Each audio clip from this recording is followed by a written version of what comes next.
असमलिया हमर मैट्रिक में पास बिया रे, असमाल हमर मैट्रिक में पास बिया रे। बचपन से करत क्लास बिया रे, बचपन से करत क्लास बिया रे। असमलिया हमर मैट्रिक में पास बिया रे, असमलिया हमर मैट्रिक में पास बिया रे।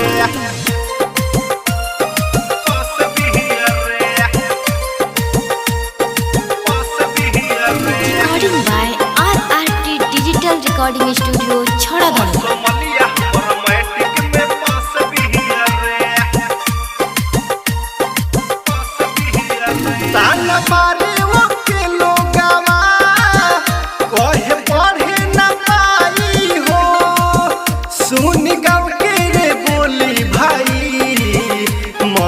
घरे मर जाई हो ए भाई, मन घरे मर जाई हो। ताना मारे ओके लोगावा कहे पढ़े न पाई हो। सुन सुन गाँव के बोली मन घरे मर जाई हो।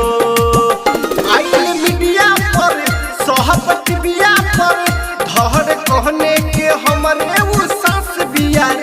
असमलिया हमर मैट्रिक में पास बिया रे, असमहल हमर मैट्रिक में पास बिया रे। पता चहलन कि हमरे उ खास बिया रे, पता चहलन कि हमरे उ खास बिया रे। असमहल हमर मैट्रिक में पास बिया रे, असमहल हमर मैट्रिक में पास बिया रे।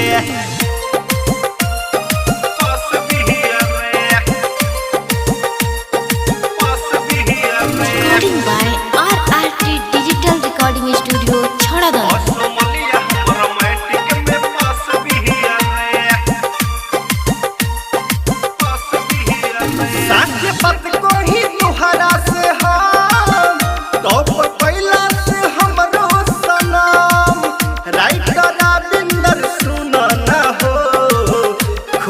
कहले बाड़ी हमर मन, खुद से कहले बाड़ी हमर मन। साथ बात कही तुहरा से हम तो कैला से हमरो सनम। राइटर धर्मेंद्र सुन ना हो, खुद से कहले बाड़ी हमर मन। राज्य से राजधानी जन से ज्यादा जानी, टोटल नंबर लाइले 350 दिया रे। असमहल हमर मैट्रिक में पास बिया रे, असमलिया हमर मैट्रिक में पास बिया रे। पता चहलन कि हमरे उ खास बिया रे, पता चहलन कि हमरे उ खास बिया रे। असमहल हमर मैट्रिक में पास बिया रे, असमलिया हमर मैट्रिक में पास बिया रे। RRT Digital Recording Studio।